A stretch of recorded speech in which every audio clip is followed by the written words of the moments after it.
At Christmas dinner, my daughter-in-law raised her glass and said loudly, "Starting today, I am going to manage everything for this family. Amelia, your credit card has been canceled." My husband decided it was for the best. Everyone celebrated. I just smiled and said, "Son, you really do not know, do you?" He froze as if his heart had stopped beating. My daughter-in-law screamed, "Know what? Let me tell you how I arrived at that moment." How a night that was supposed to be full of joy turned into the instant my own son stabbed me in the chest without even realizing what he was doing. If these life stories move, you subscribe to the Dust Revenge channel to keep listening to confessions like this one. Like this video and join me until the end because nobody expected what comes next. My name is Amelia. I am 68 years old, and that Christmas Eve, dressed in my wine-colored wool shawl that I had knitted myself, I was sitting at the head of the table in my own house, watching my family celebrate my humiliation. The table was set with the embroidered tablecloth I sewed 30 years ago. The scented candles gave off the smell of cinnamon. The golden turkey rested in the center, surrounded by mashed potatoes and green bean casserole. Everything looked perfect. Everything except what was about to happen. Ashley, my daughter-in-law, stood up. She was wearing a tight peach-cold dress that showed off her 5-month baby bump. Her brown hair fell in perfect waves over her shoulders. She smiled with that security that only people who think they have already won possess. She raised her glass of cider and tapped the crystal gently with a spoon. The clinking sound caught everyone's attention. My son, Michael, sitting next to her, looked at her with adoration. My sisters-in-law, the wives of my nephews, stopped talking. The children running around the living room stopped. Even the Christmas music seemed to lower in volume. Family Ashley began with a firm and clear voice. "Today is a special day not only because of Christmas, but because I have an important announcement to make." I felt a knot in my stomach. Something in her tone warned me that this would not be about the baby. As you know, Michael and I are expecting our first child. This makes us think about the future and responsibilities. She paused dramatically, letting her words float in the air. "That is why we have made a very important family decision." Michael nodded beside her, looking serious with that expression he used when he thought he was doing the right thing. Ashley continued, "Starting today, I'm going to manage all the finances of this family. It is time for someone young with modern financial education to take control of things." The silence was so thick you could hear the candles crackling. "Amelia," she said, turning to me with a smile that did not reach her eyes, "your credit card was canceled this morning. Michael and I decided it is better this way. At your age, you do not need to worry about expenses or responsibilities. We will take care of everything. If you need anything, just ask for it in advance, of course." The words fell like stones into a calm lake, but the lake was not me. The lake was my family. My sisters-in-law exchanged looks of approval. One of them, Sarah, even applauded softly. "What a good idea, Ashley. My mother-in-law should do the same. These older ladies are a disaster with money." The nephews laughed. Someone clink-ticked their glass with Ashley's. Michael smiled proudly as if he had just solved a problem no one else had seen. And me, I just watched them. I watched how my 32-year-old son, the boy I raised alone after becoming a widow, the man I shaped with tears and sacrifice, looked at me as if I were a burden that he had finally learned to manage. I felt something break inside me. It was not rage, not yet. It was something deeper. It was the confirmation of a suspicion I had held for 3 years since the day Ashley entered our lives. I took a sip of my fruit punch. The bittersweet taste reminded me of all the previous Christmases when Michael and I were just the two of us sharing pot pie at our small table, laughing because I had burned the turkey. Now we were here in this house that he believed was mine, surrounded by people celebrating my defeat. I set the glass on the table. The sound resonated louder than I expected. All eyes turned toward me. Ashley remained standing, expectant, waiting for my reaction. She wanted to see me cry. She wanted me to beg. She wanted me to break. But instead of that, I smiled. It was a calm smile, almost sweet. The smile of someone who knows something the others ignore. I stood up slowly, feeling the weight of my 68 years in my knees. I looked my son directly in the eyes, those honey-cold eyes he inherited from his father. Eyes that once looked at me with pure love before the poison of ambition clouded them. "Son," I said softly with a calm voice. "You really do not know, do you?" Michael blinked. His smile froze. Something in my tone made him doubt. "Know what, Mom?" he asked with an insecure voice. Ashley stepped forward nervously. "Now what?" she repeated, but now her voice had an edge of panic. I did not answer immediately. I just looked at both of them. And in that silence, in that pause, loaded with meaning, I saw how doubt began to slide down their faces like cold water. Because they knew nothing. They did not know who I really was. They did not know what I had built in 40 years of silence. They did not know that the woman they had just publicly humiliated was the only one who held the keys to the kingdom they thought they were conquering. The table fell into complete silence. Only the ticking of the wall clock and the crackling of the wood in the fireplace could be heard. And there I was, Amelia, the widow, the seamstress, the selfless mother, the woman they had just underestimated for the last time. But to understand why that question froze them, I need to take you back in time. I need to tell you who I am, where I come from, and how I built an empire in the shadows while everyone thought I was just a harmless little old lady. Because the worst had not happened yet. 40 years ago, I was not Amelia the humiliated mother-in-law at a Christmas dinner. I was Amelia, the 28-year-old widow who had just buried her husband while 7 months pregnant and with a mountain of debt that threatened to bury her alive. I remember the day of the funeral as if it were yesterday. The sky was gray, heavy with clouds that never quite released the rain. James' coffin rested underground in the local cemetery. I was there in my black dress, borrowed from a neighbor, feeling my son kicking inside my belly, as if protesting his father's absence. I did not cry that day, not because I did not want to, but because my tears had already run out 3 days earlier when the doctor told me, "I am sorry, ma'am. We did everything possible." James had died in a traffic accident, a truck that ran a red light an instant, and everything we had built together vanished. What did not vanish were the debts. 2 weeks after the burial, there was a knock on my door. It was Mr. Henderson, the owner of the hardware store, where James had asked for credit to repair our roof. He handed me a crumpled paper with handwritten numbers. "Mrs. Amelia, I regret disturbing you in your morning, but it is $50,000. Your husband signed the house deed as a guarantee. I felt the ground open beneath my feet. $50,000 in 1985. That was a fortune, and I was a seamstress earning barely enough to eat by hemming pants and fixing zippers." I closed the door. I sat on the living room floor. My hand caressed my swollen belly.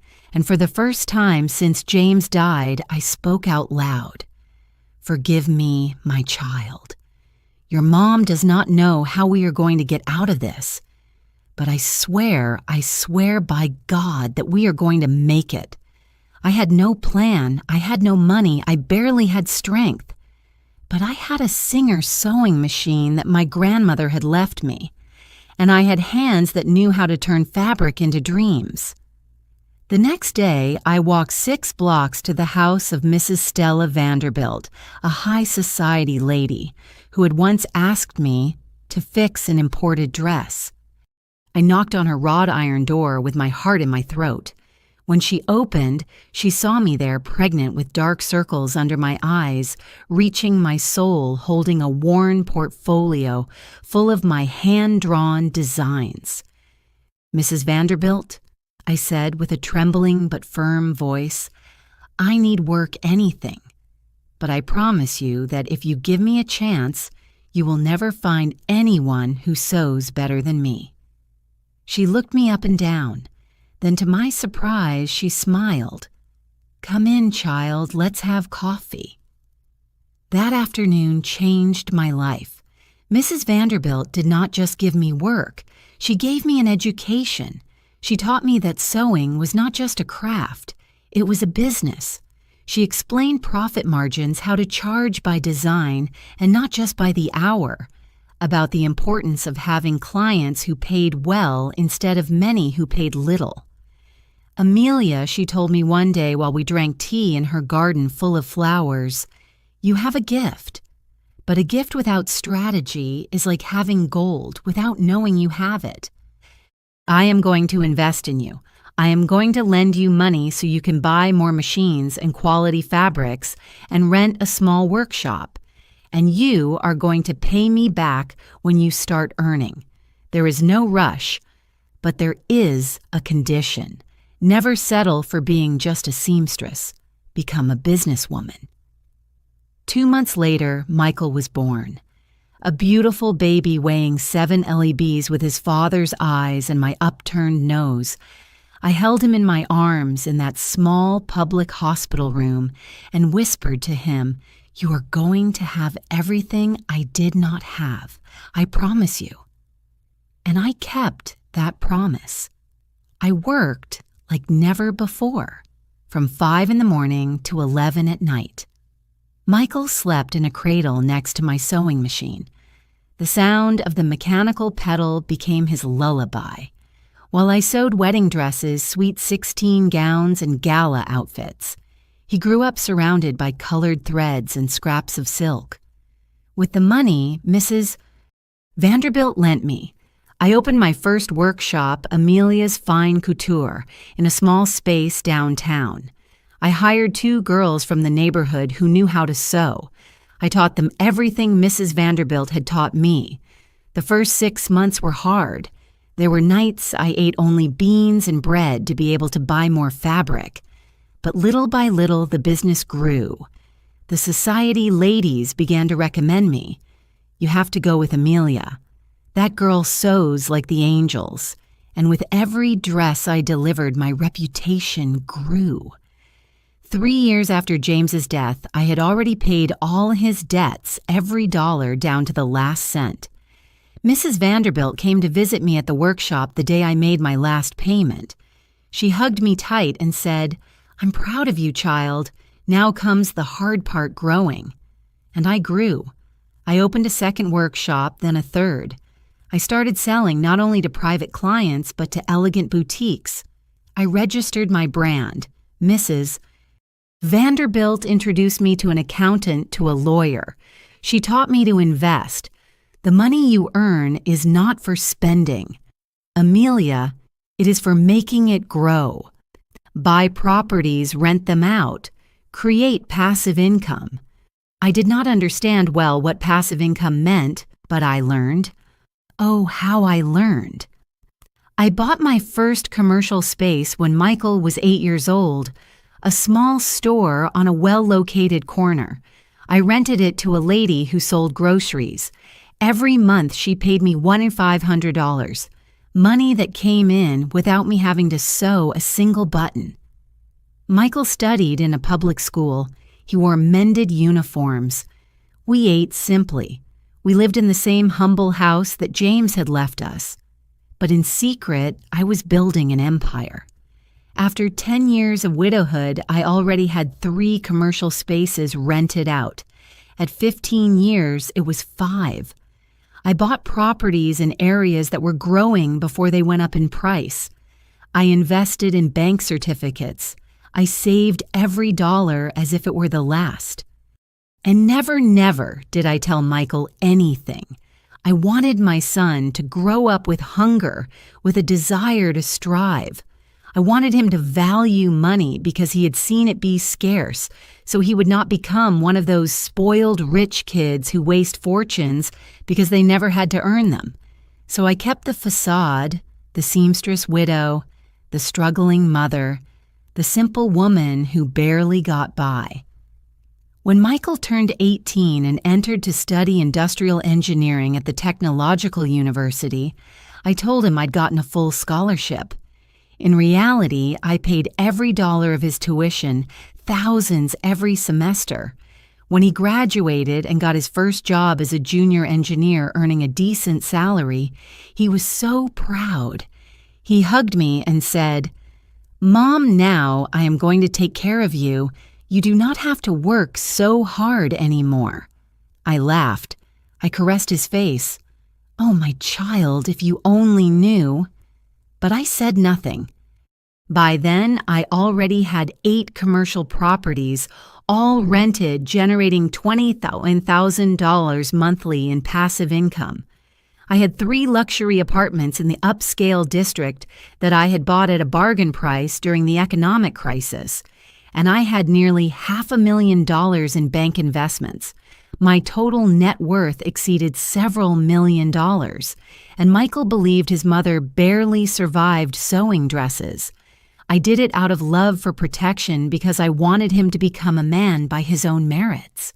But I never imagined that silence, that white lie, would become the weapon they would one day use to sink me. Because 3 years later, Michael met Ashley at a corporate party, and everything began to change. She came into my life like fog comes in slowly, almost imperceptibly, but covering everything until you can no longer see the path. And I, who had survived widowhood debts and 40 years of struggle, did not see coming what was about to happen until it was too late. Michael was 30 years old when he met Ashley. I was 65, and at that moment my son still did not know the truth about me. To him, I was the sacrifice mother living in a modest little house, who kept sewing dresses to stay active, who refused his offers of financial help with stubborn pride. "No, my love, I am fine. You save your money for your future." What Michael did not know was that that modest little house was barely one of my 9 properties. I had bought it 20 years ago for very little. Now it was worth 4 times as much, but I kept it simple on purpose. Cream-cold walls, old but comfortable furniture, a living room with that floral armchair he remembered from his childhood. Everything was theater, a stage carefully designed so my son believed his mother barely survived with dignity. Meanwhile, I kept building. At 65 years old, I had expanded my little empire. I had 8 commercial spaces rented in prime zones. 2 pharmacies, 3 medical offices, a cafe, a stationery store, and a beauty salon every month without moving a finger. $20,000 clean entered my bank accounts. I also owned 3 luxury apartments in the financial district that Mrs. Vanderbilt and I bought as partners when the market collapsed in 2008. We rented them to foreign executives for $4,000 a month each. My accountant, Mr. Thompson, a serious 60-year-old man with thick-rimmed glasses, visited me every 3 months to review the finances. He always knocked on my door at 9 in the morning when he knew Michael was already at work. Mrs. Amelia, he would tell me while we reviewed the account statements in my dining room, "Your investments keep growing. You are already at a very substantial amount in bonds and investment funds. Do you want to diversify more?" I would nod, taking notes in my hardcover notebook. The seamstress, who never finished high school, now understood annual returns, compound interest rates, and long-term investment strategies. Mrs. Vanderbilt had taught me well before dying 5 years ago. Her last will was to leave me her share of the properties we had bought together. You paid me back every dollar I lent you, Amelia, and you gave me something more valuable. You showed me that betting on women is never a bad investment. But none of this existed for Michael. For him, I was still the widow who sometimes asked him to help change a light bulb or fix the leaking water faucet. I lied to him, yes, but I did it out of love. I wanted my son to learn the value of effort, to know how to earn things, so he would not become one of those men who squander inherited fortunes because they never sweated to get them. And it worked. Michael became a responsible, hard-working, honest engineer. He rented a small apartment, drove a used car saved every month. I was proud of him until Ashley arrived. He met her at an industrial engineering conference. She worked as a marketing manager at a consulting firm. 32 years old, university degree designer, clothes French perfume. She spoke with that security of someone born with open doors. Michael arrived to visit me one Saturday, radiant with that smile I had not seen since he was a child. Mom. I met someone special. My heart filled with joy. My son, always so shy, had finally found someone. What is her name, my love? Ashley. She is incredible mom.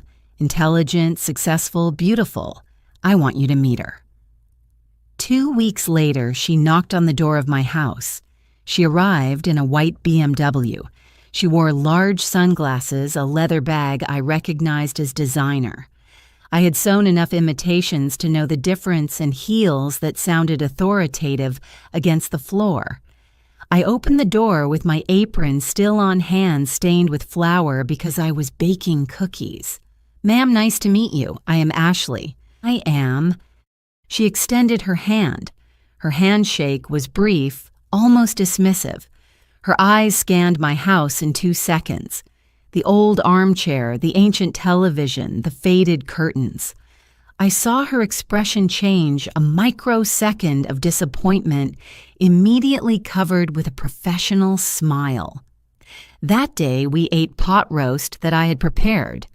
Michael spoke excitedly about his plans together. Ashley nodded, but her eyes kept wandering around my house, evaluating, cataloging, judging. When they left, I sat in my floral armchair. Something in my stomach did not feel right, but I told myself, give it time, Amelia. You barely know her.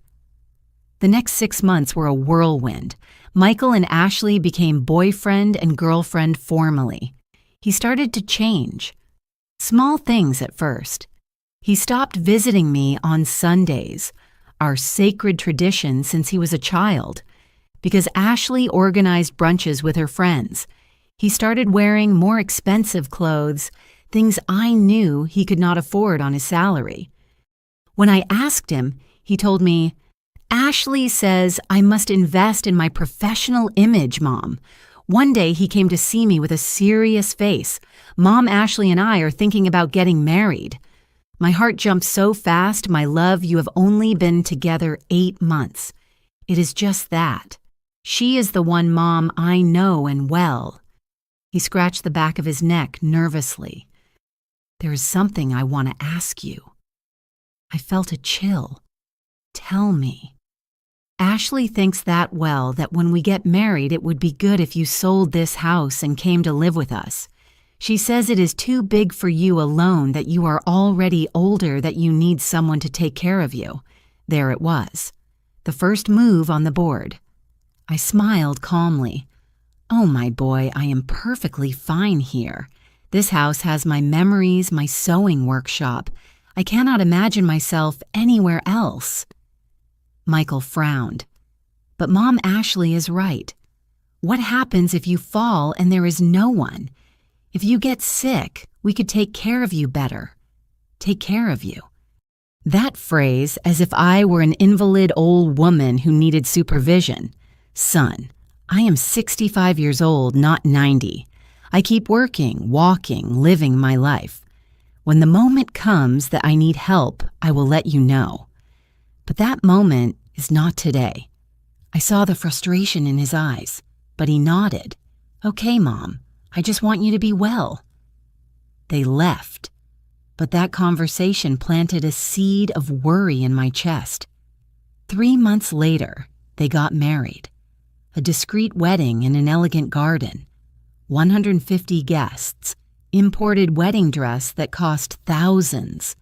Michael confessed it to me, ashamed when I asked. I attended in my best dress, one I had sewn especially for the occasion. Champagne-colored silk fabric, discreet embroidery. Several guests asked me who had made it. I felt proud, but during the reception, I heard Ashley talking with her friends near the bar. They did not see me. Is that your mother-in-law, the one in the gold dress? Yes, Ashley replied with a sigh. Poor Michael raised alone with her. The woman could never give him anything. Does she live alone? Yes, in an old little house downtown. Michael wants her to come live with us when we buy a house, but I do not know. Imagine having her there all the time. Her friends laughed. One said, well, at least you do not have to worry about complicated inheritances, right? There's nothing to fight over. Ashley smiled. Exactly. That is the advantage. No money dramas. I walked away before they saw me. My hands trembled while I held my glass of champagne. I breathed deep. Calm down, Amelia, I told myself. Let them think what they want. But something inside me changed that night. I realized that Ashley had not only misjudged my economic situation, she had built her entire plan based on a lie that I myself had created. And now my silence was becoming my worst enemy. The following 2 years were a slow but constant escalation. Ashley convinced Michael to buy a house in an exclusive gated community. They took out a huge mortgage. Michael worked 12 hours a day to pay the monthly installments of $3,000. I saw him exhausted every time he came to visit me, now only once a month. Are you okay, son? Yes, Mom. Just tired, but it is worth it. Ashley is happy in the new house. Ashley got pregnant. Michael was on cloud 9. I knitted blankets for my grandson, embroidered sheets, prepared homemade preserves, but every time I visited their house, I felt the change. Ashley treated me with cold courtesy. She offered me tea and chipped mugs while she drank coffee in fine porcelain. She made me wait in the living room when I arrived because she was busy, and Michael, my son, saw nothing. He was so submerged in work and pleasing his wife and preparing for fatherhood that he did not notice how they were displacing me from his life until that Christmas arrived. The dinner, the toast, the announcement, and my question that froze everything. Son, you really do not know, do you? Because the moment had arrived, I could no longer remain silent, not when my own son was burying me alive. Allow me to go back a little more. I need you to understand exactly who Ashley Sanchez was, because what my son saw in her and what she really was were two completely different things. He met her at an industrial innovation conference at a fancy hotel downtown. Michael had gone forced by his boss without much desire. She was there representing her consulting firm with a badge that said Strategic Marketing Manager. Ashley was 5'6", straight brown hair, always perfectly ironed, impeccable makeup that gave her that magazine look, nude, gel nails, clothes that screamed money, fitted blazers, silk blouses, high heels that she deliberately made click against the marble to attract attention. She spoke with that neutral accent of someone who studied in bilingual private schools. She used words in English in the middle of her sentences. It is a very corporate topic. We have to think about personal branding. Michael was dazzled. My son, so simple, so noble, had never met someone like that. For him, Ashley represented that sophisticated world to which he had never had access. What he did not know was that it was all a facade, smoke mirrors. Ashley grew up in a rough neighborhood in a family that once had money. Her father, Herman, had owned an auto parts distributor. They lived well for years. 3-story house, 2 cars, vacations at the beach. But when Ashley was 23 years old, the business went bankrupt. Bad investments, fraudulent partners, debts that accumulated like an avalanche. They lost the house, the cars, everything. Her father fell into depression. Her mother, Rebecca, had to start selling costume jewelry at flea markets to survive. But Ashley decided that never, ever would she be poor again. She got a job at the consulting firm, lying on her resume. She added certifications she did not have. She exaggerated her experience. She was good at talking, at selling smoke, at making mediocre projects sound revolutionary in PowerPoint. She earned a decent salary, but she spent double that. How credit cards, 5 in total. She rotated them like a desperate juggler. She paid the minimum of one with cash from another. She bought brand name clothes in sales. She carried pirate bags so good that no one noticed the difference. She rented, she did not buy. The white BMW she drove was leased. The jewels she wore were borrowed from her cousin, who worked in a jewelry store. Everything was a lie, but it was a lie so well built that no one questioned it until she met Michael. That day at the conference, she evaluated him in 30 seconds. Industrial engineer, 30 years old, modest car, but clean suit, not very expensive, but well ironed. Simple watch, no ring. She calculated. This man is not rich, but has potential. Professional, stable, and best of all, shy, malleable. She approached with a glass of wine in her hand. First time at these conferences, you look lost. Michael blushed. Is it that obvious? Ashley laughed a studied musical laugh. Relax. I cannot stand these events either. Do you want me to teach you the trick to survive them? Follow me. And that is how it all started, with a conversation. With that capacity, Ashley had to make the other person feel special, seen important. Michael fell completely. They went out 3 times before she allowed him a kiss. She played her cards well. She played hard to get. She told him an edited version of her life. Ancestral family that had gone through difficult times but maintained its dignity. My family lost everything, she told him one night with perfectly measured tears. But they taught me that the last name, the education, the class, nobody takes that away from you. Michael Noble has always hugged her. I understand. My mom raised me alone. I know what it is to struggle. Ashley smiled against his chest. Perfect. A man with a savior complex. When Michael finally introduced her to me, I already knew something did not add up. Let's call it instinct. Let's call it experience. 40 years building businesses had taught me to read people. The way Ashley shook my hand, that quick dismissive squeeze, her eyes evaluating every corner of my house, cataloging the value of things. The way she smiled, but her gaze remained cold. I knew that look. I had seen it in clients who came to my workshop with fake bills and suppliers, who sold me defective fabric and potential partners who only wanted to steal my designs. It was the look of someone who is always calculating. What can I get out of this? How does it benefit me? During that first meal, we talked about trivialities, but I asked questions. Soft, casual, and your family. Ashley, what do they do? My father was in the automotive sector. He is already retired. Oh, really? Where do you live right now? In an apartment in the nice part of town. It is small but cozy. She omitted that she rented it with 2 roommates to be able to afford it. And in the consulting firm? What type of projects do you manage there? She hesitated. Just a second, but I saw it. Brand strategy, positioning, that kind of thing.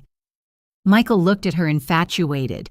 He did not see the contradictions. He did not notice how she evaded concrete details. When they left, I called my accountant. Mr. Thompson, I need you to investigate someone discreetly. He looked at me surprised.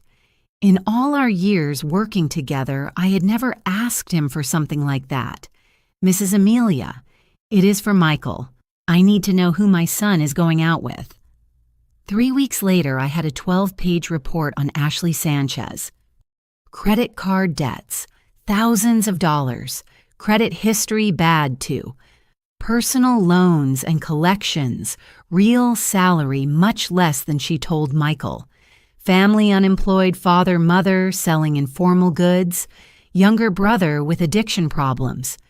They lived in a subsidized apartment in a rough neighborhood. Everything Ashley had told Michael was a made-up, stretched, retouched version of reality. I sat in my armchair with that report in my hands. My instinct told me, get her away from your son. Show him this. Protect him. But something stopped me. Michael was in love genuinely. I saw it in his eyes when he talked about her. And if I arrived with proof, with papers unmasking her, what would happen?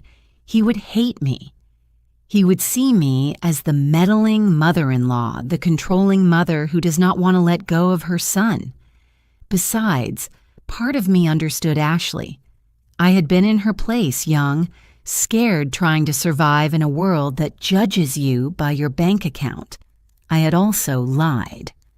I had exaggerated. I had pretended to be more than I was to get clients. Maybe I thought maybe Michael's love will change her. Maybe she will find stability with him and stop chasing ghosts of wealth. I put the report in my safe and I decided to wait. It was the biggest mistake of my life. Because Ashley was not looking for love. She was looking for economic salvation. And she had decided that Michael and eventually me were her ticket out. The following months were a masterclass in manipulation. Ashley started planting seeds, casual conversations that seemed innocent but had poison in the roots. Love, does your mom not have other relatives to help her? It must be hard for her to be so alone. Have you thought about your mom's future? I mean, when she can no longer fend for herself, how nice that you keep visiting her every Sunday. Although, do you not think we should start building our own traditions as a couple? Little by little, Michael started seeing me differently. I was no longer his mother, strong and independent. I was becoming the little old lady who needed protection, the future burden that had to be managed. When they announced their engagement, Ashley visited me alone. For the first time, she knocked on my door on a Tuesday afternoon. She wore designer jeans and a spotless white blouse. Perfect smile. Mother-in-law, can we talk? I made her coffee. We sat in my dining room. I want us to be friends, she began. You are very important to Michael, and that is why you are important to me. I nodded, waiting. I know you have struggled a lot, that you raised Michael alone. That speaks of an incredible woman. Dramatic pause. That is why I want you to know that when we get married, you will never be alone. We are going to take care of you as a family. Her words sounded sweet, but her eyes studied me, looking for cracks, weaknesses. I thank you, Ashley, but I am fine. I do not need anyone to take care of me. Something crossed her face. Annoyance quickly covered with another smile. Of course. I just want you to know that you can count on us for whatever. She left half an hour later, but she left something in the air. A silent warning. You are in my way, her eyes said, and I am going to move you. That night, I took the report out of my safe. I read it again and I made a decision. I was not going to interfere yet, but I was not going to lower my guard either. Ashley wanted to play fine, but she did not know who she was messing with because I had built an empire from zero. I had survived widowhood debts, discrimination. I had learned to fight in a world that gives you nothing. And if Ashley thought a little old seamstress was easy prey, she was about to discover her mistake, the most expensive mistake of her life. The wedding was just the beginning. What came next was a systematic, calculated, almost surgical campaign to erase me from my son's life. Ashley did not attack head-on. She was too smart for that. Instead, she worked like humidity, slow and visible, but destroying the foundations from within. The first 6 months of marriage were relatively calm. Michael visited me every 2 weeks. Ashley always had an excuse not to join him. I have a meeting. My head hurts. I am tired from work. I prepared his favorite food mole poblano with red rice like when he was a child. We sat in my dining room and he told me about his life, but I noticed changes. Small at first. Michael started arriving with new clothes that I knew he could not afford. Brand name shirts, Italian shoes. Ashley says I must look more professional to grow in the company. He explained to me he changed his cell phone for the newest model. Ashley bought it as a wedding gift. They bought expensive furniture for the house.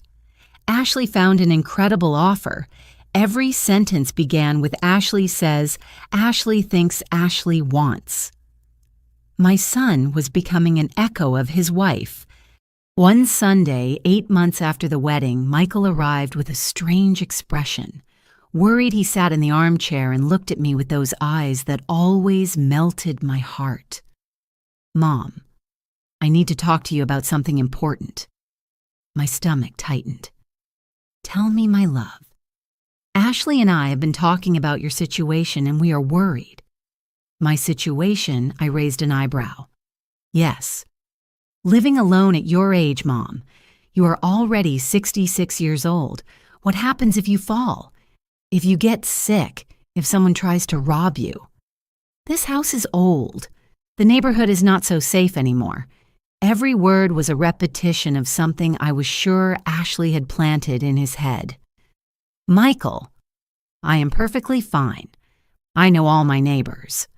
Mrs. Lapita next door brings me sweet bread every morning. Mr. Arthur helps me with repairs. I am not alone. I know Mom, but it is not enough.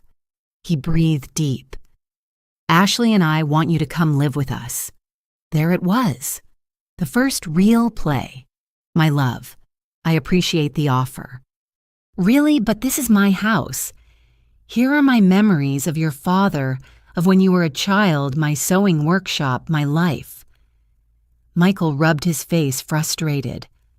Mom, I know it is hard, but think about the future when you really cannot fend for yourself. Would it not be better to make the change now while you can still adapt? The logic of his words was poisoned with good intentions. Ashley had trained him well.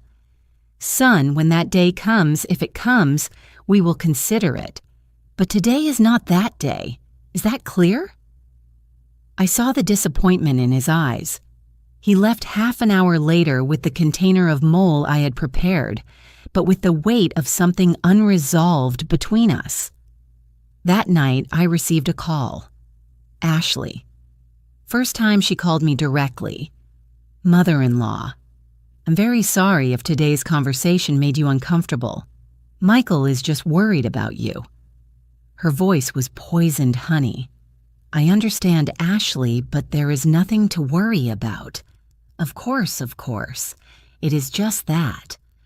Well, Michael told me that you sometimes forget things, names, dates, and at our age, that can be a sign of... Excuse me. I interrupted her, feeling the rage rise up my spine.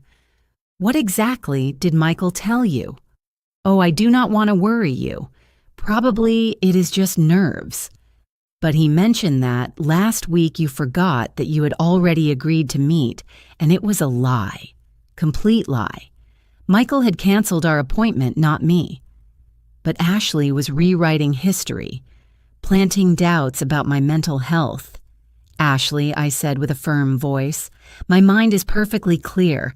I manage my finances, my house, my sewing business. I have not forgotten anything. There was a silence. Then her voice changed, colder. Well, if you say so, we just wanted to help. But I understand you are proud. Michael warned me about that. She hung up before I could respond. I remained seated in the darkness of my living room holding the phone. Now I understood her strategy. She was not attacking me directly. She was attacking my credibility with Michael painting me as the stubborn, forgetful old woman who does not recognize her own limitations. It was brilliant and dangerous. The following months, the campaign intensified. Ashley convinced Michael that I needed help organizing my important documents. One Saturday, they arrived together. Ashley brought a bright pink plastic folder. Mother-in-law, we brought this so you can keep your important papers, birth certificates, deeds, medical documents. Where do you have them? Kept in a safe place. Thank you. But where exactly? It is important that Michael knows in case of emergency. Michael nodded, worried. It is true, Mom. If something happens to you, I need to know where your documents are. I refused politely but firmly. When it is necessary, I will inform you. For now, everything is under control. I saw the frustration in Ashley's eyes. She had not achieved access to my papers. Then she tried another tactic. She suggested that Michael help me manage my money. Your mom should not worry about paying bills at her age. You could handle that for her. It would be one less burden. Michael proposed it to me during a visit. Mom, let me help you. I can pay your electricity, water, phone services from my account. You just tell me how much you spend a month and I take care of it. It is not necessary, son. I manage everything perfectly. But Mom. Michael? My voice was harder than usual. I appreciate your intention, but I do not need you to manage me. Is that clear? He blinked, surprised. I rarely spoke to him like that, but Ashley did not give up. Every rejected strategy was replaced by a new one. When Ashley got pregnant, everything changed speed. Michael arrived beaming to give me the news. Mom, I am going to be a dad. You are going to be a grandma. I hugged him with genuine tears. My grandson, a little piece of James living in this new generation. But Ashley used the pregnancy as a weapon. Mother-in-law, with the baby on the way, we are going to need space. And frankly, your house is bigger than our apartment. Have you thought about selling and buying something smaller? We could use that money for the baby's education. She said it casually during a family visit as if she were suggesting what to have for dinner. This house is not for sale, I replied. Oh, do not be offended. It is just a suggestion. But well, I understand you are attached. Although being realistic, when you are gone, the house is going to pass to Michael anyway. Would it not be better to use it now that the baby needs it? She spoke of my death, like someone talks about the weather with that chilling naturalness. Michael said nothing. He just looked at his plate uncomfortable. Then came the real blow. 1 month before the fateful Christmas, Michael arrived with papers. His face was serious, rehearsed. Mom Ashley and I consulted with a lawyer about asset protection. Asset protection, I repeated slowly. Yes, the lawyer says that at your age you should have everything in order just in case, and that the safest thing is that you transfer the house to my name now to avoid legal problems later. There it was. The final objective, my house. And why would we need to do that, Michael? To protect you, Mom. If the government, or if there are tax problems, or if someone tries to take advantage, they were excuses without substance. Phrases that Ashley had put in his head. And my bank documents, do they also need protection? Michael cleared his throat. Well, the lawyer suggested that it would be prudent for you to give me power of attorney, just as a precaution so I can help you if something happens. Power of attorney. Total access to my accounts, my assets, my life. I looked at my son. I really looked at him, and for the first time in 66 years, I did not recognize the man in front of me. Michael, I said softly, do you really think I cannot handle my own affairs? It is not that, Mom. Then what is it? Silence. Long, uncomfortable. Finally, he sighed. Ashley says, I do not care what Ashley says. My voice cut the air like a razor. I am asking you what you think. I saw him hesitate. For a second, I saw my real son there struggling to come out. But then he clenched his jaw and said, I think Ashley is right. You are stubborn, Mom, and that could get you in trouble. Every word was a stab, but I breathed and I took the papers. I read them carefully. They were to transfer my house, the smallest one valued at a modest amount, to his name. Okay, I said finally. Michael seemed surprised. Really? Yes. If this gives you peace of mind, son, I will do it. I signed right there with Mr. Thompson as witness, whom I had called previously. Of course, Michael hugged me. Thank you, Mom. This is for the best. You will see. What he did not know is that that house was my least valuable property, that I had 8 other properties generating millions that I had just given him crumbs, while the true banquet remained hidden. But I needed them to believe they had won, that they had gotten everything I had, because when they discovered the truth, the fall would be much more painful. And that Christmas, that damn Christmas, the moment of the toast arrived. The moment when Ashley, drunk on power and champagne, announced that now she would control everything, that my card had been canceled, that I was officially under her administration. And everyone applauded my family, my blood celebrating my humiliation. But then I smiled and asked, Son, you really do not know, do you? And Ashley's world began to crumble. But before arriving at that revelation at Christmas dinner, I need you to understand the hell I lived those last 3 months. Because Ashley did not just want my money. She wanted my dignity, my spirit. She wanted to see me on my knees. And she almost succeeded. After signing the transfer of the house, something changed. Ashley no longer pretended. She had gotten what she believed was my only asset, so the masks fell. The first humiliation came 2 weeks later. It was Sunday day of my monthly visit to Michael's house. I rang the doorbell at 2:00 in the afternoon as we had agreed. Ashley opened the door. She was wearing an ivory silk robe, hair up in a messy bun face without makeup. Her 4-month belly was already showing. Oh, mother-in-law. Did Michael not tell you today? We cannot receive you. We have important guests. Through the half-open door, I saw the living room empty. No guests.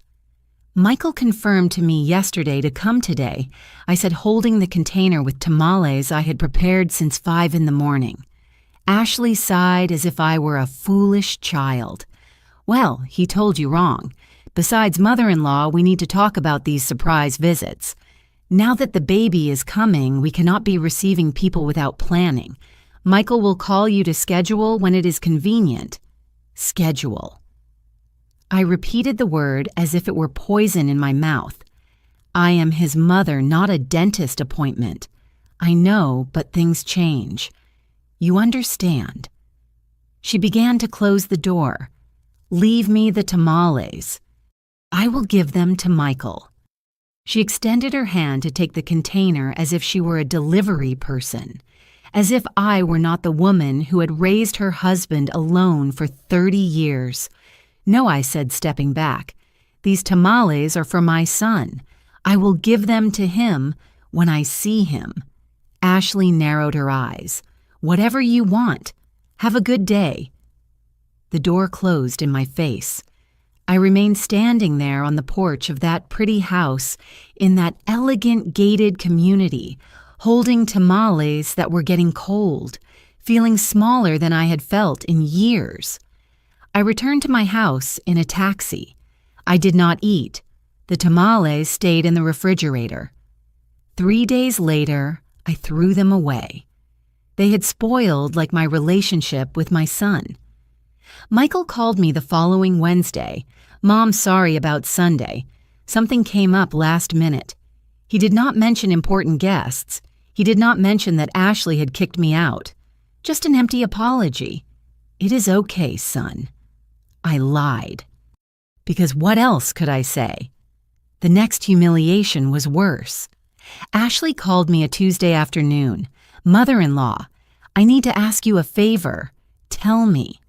I have an appointment with the gynecologist tomorrow at 11 Arwo. Michael has a meeting and cannot accompany me. Could you take me? And while we are at it, help me with some shopping for the baby." Something in my chest rejoiced. Maybe this was an olive branch. Maybe we could start over. Of course, my child with pleasure. I arrived at her house at 10:30, punctual. I carried my bag with extra money in case they needed something for my grandson. Ashley came out dressed impeccably.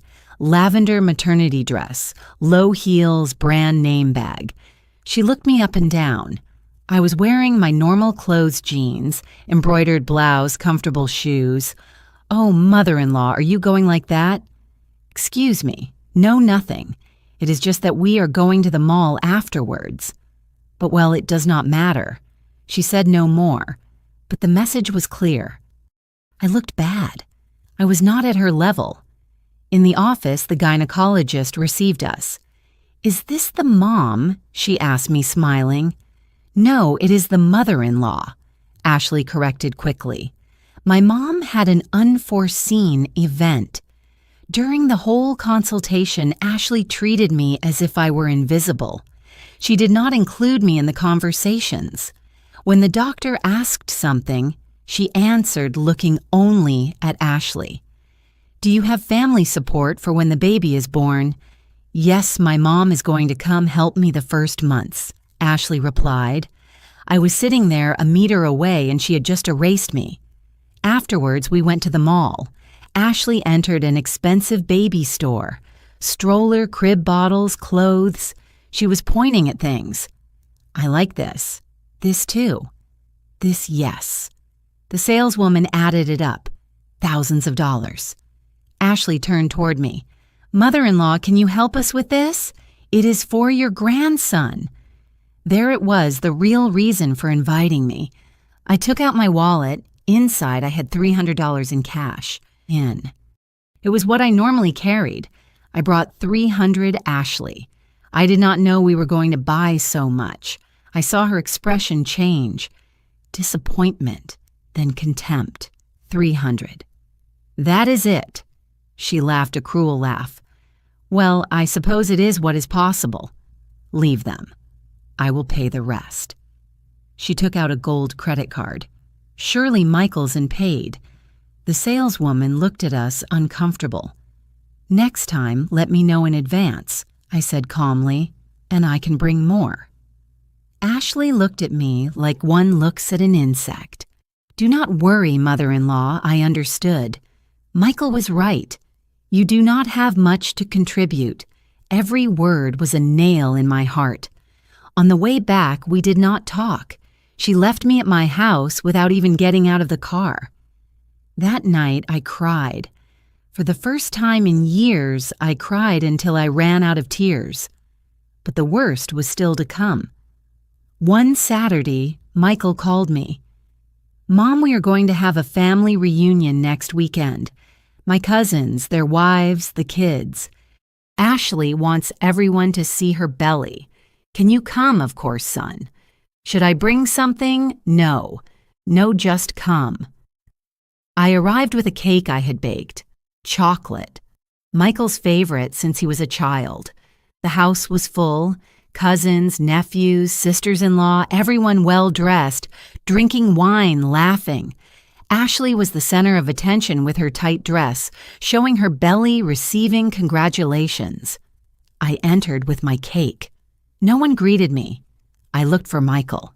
He was in the garden with his cousins grilling meat. Son, I brought cake. Oh, thanks, Mom. Leave it in the kitchen. I went to the kitchen. There were the wives of my nephews, Sarah and Michelle, preparing salads. Good afternoon, I greeted. Oh, mother-in-law, how good that you came, said Sarah, but her tone was condescending. Ashley told us that you already gave them the house. What a nice gesture. Michelle nodded. Yes, how good. At your age, you no longer need those worries. I left the cake on the table. Where should I put it? Ashley entered at that moment.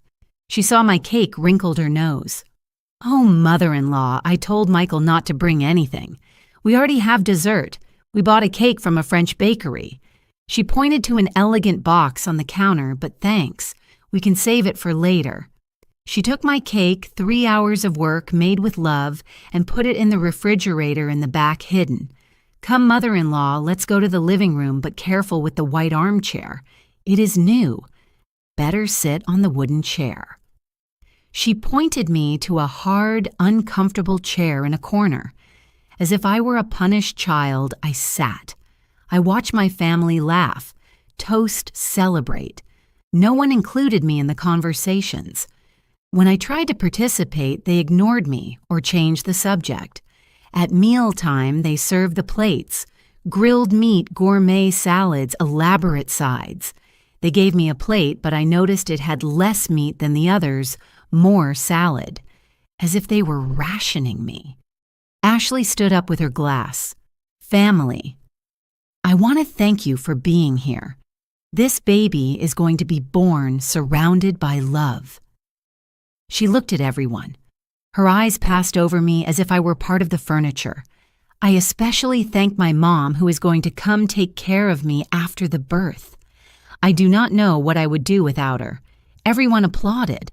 I did not exist. I ate in silence. My cake never came out of the refrigerator. At 6 years in the afternoon, I left. No one noticed my absence.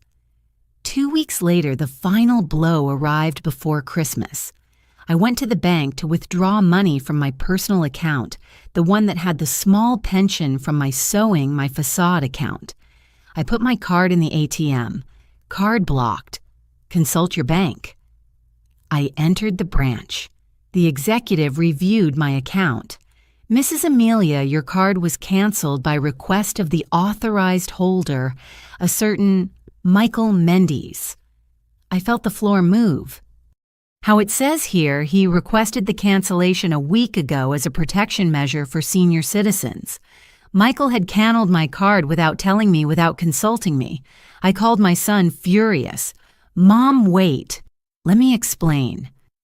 Ashley read an article about frauds against the elderly, and we thought it was better.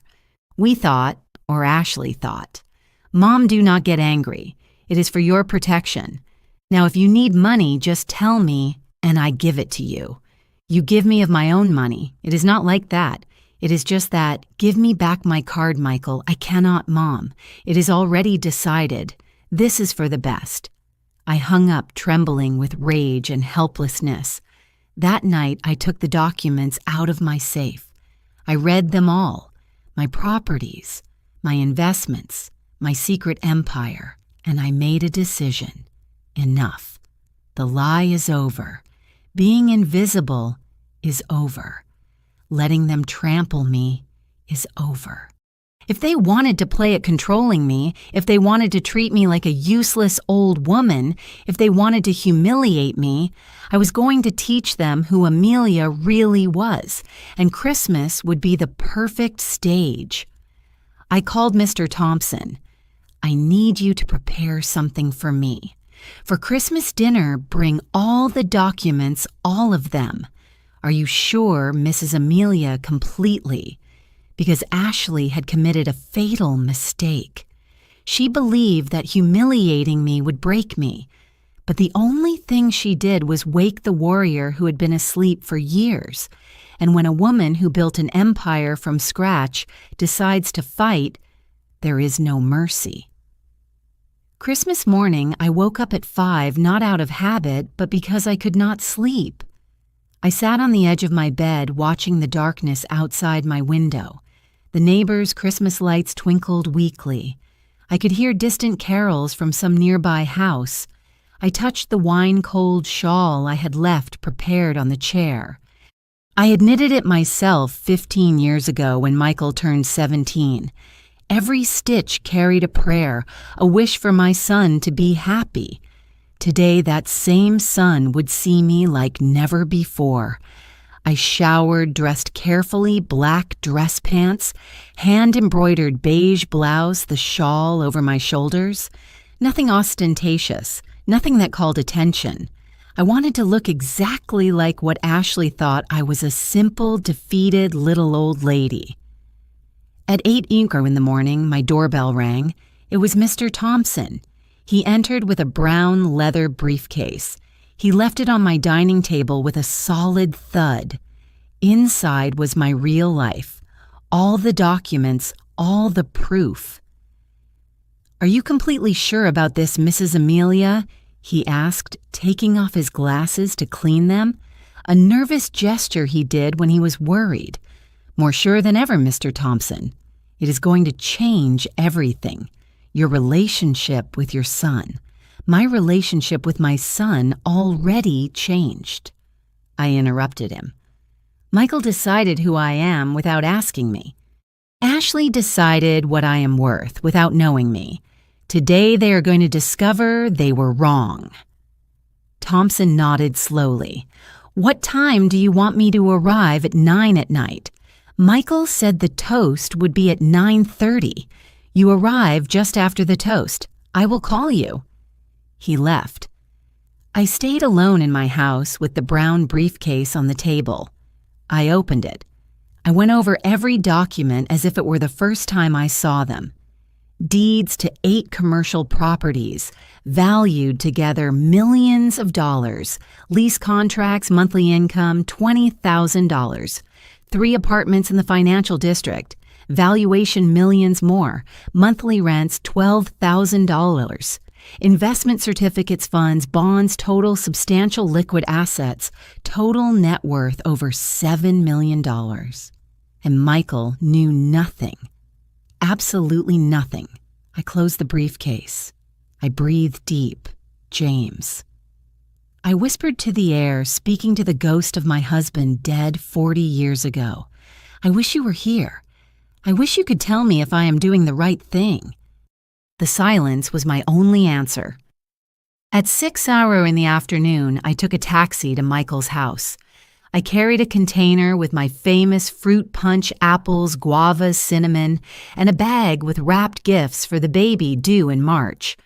The taxi stopped in front of the house, 2 stories, modern facade, manicured garden. The house Michael thought he could afford only with his effort. He did not know he was drowning in credit card debt, that Ashley used as if money were infinite. I rang the bell. Michael opened, smiling. He was wearing a ridiculous Christmas sweater with an embroidered reindeer. He hugged me. "Mom, how good that you arrived. Come in, come in."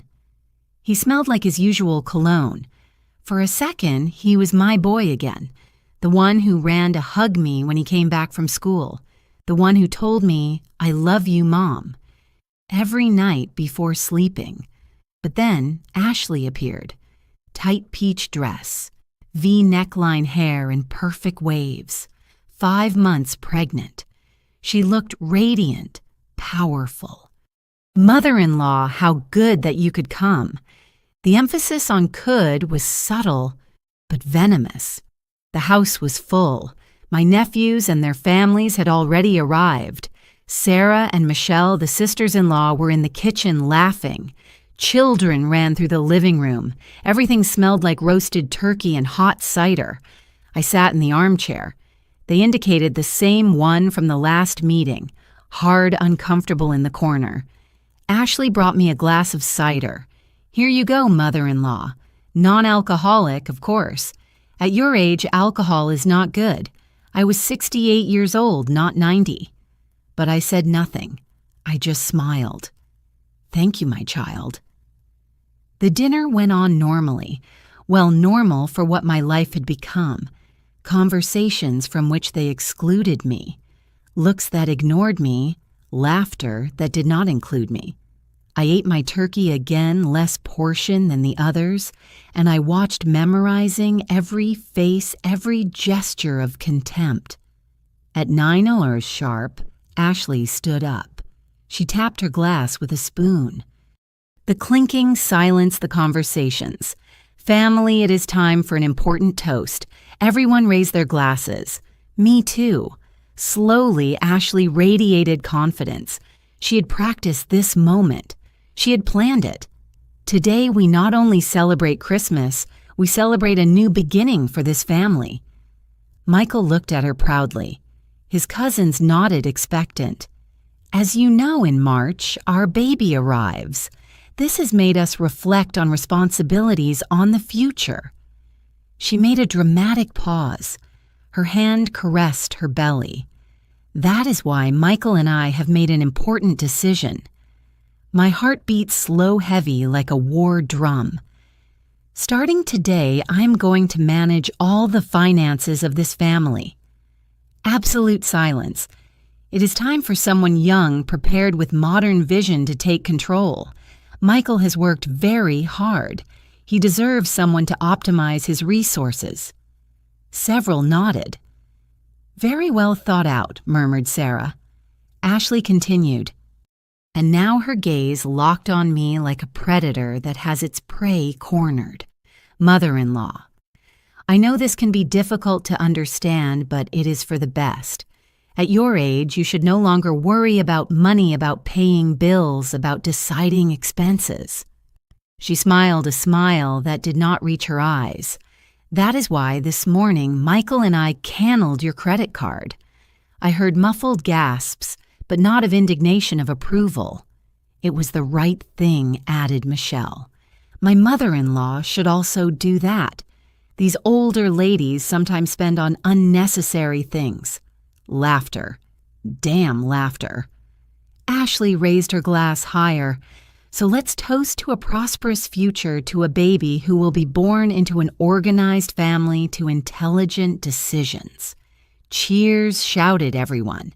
They clink-ticked glasses. They drank. They celebrated. They celebrated my humiliation. Michael approached me. He touched my shoulder. Mom. I know it is a change, but this is good. You will no longer have to worry about anything. If you need something, whatever it is, just ask me. I will give it to you. He looked at me with pity. My own son looked at me like one looks at a nuisance that must be managed. Ashley approached too radiant. See, mother-in-law, now you can live calmly without stress, like a granny should be. Everyone looked at me, waiting, wanting to see how the little old lady reacted if she cried, if she begged, if I broke. I left my glass on the table. The sound of crystal against wood resonated louder than I expected. I stood up slowly. I felt every one of my 68 years in my knees, but I stood tall, straight back, chin up. I looked at my son directly into those honey eyes that once looked at me with pure love, and I smiled.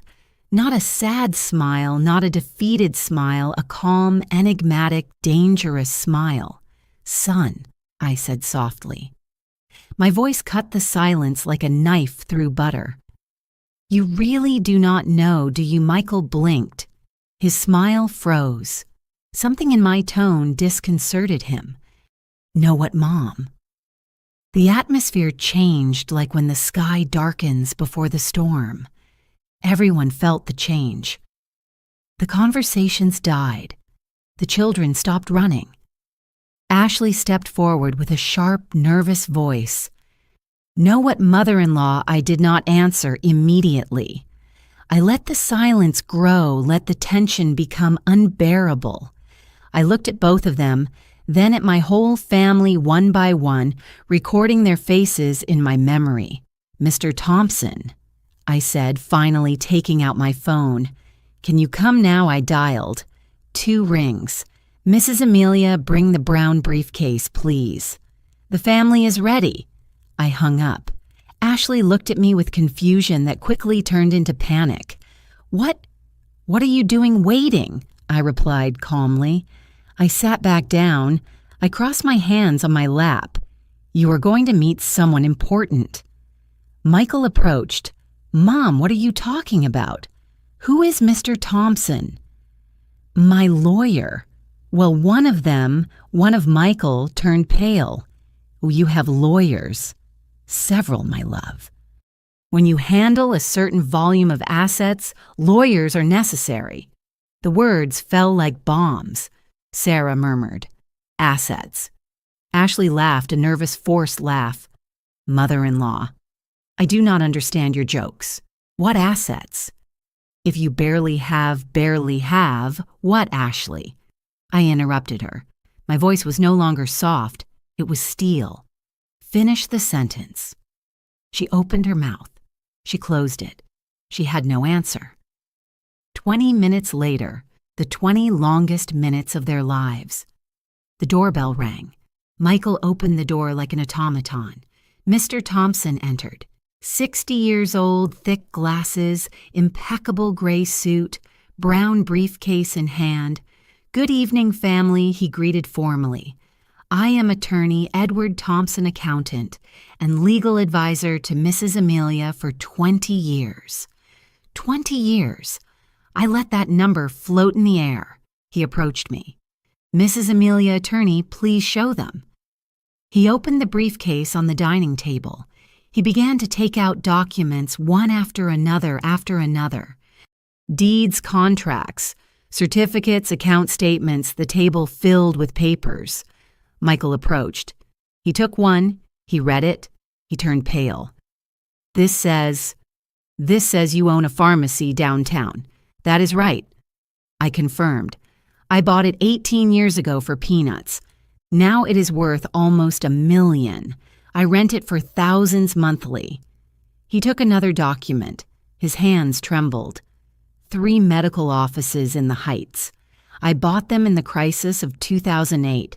Excellent investment. Another document.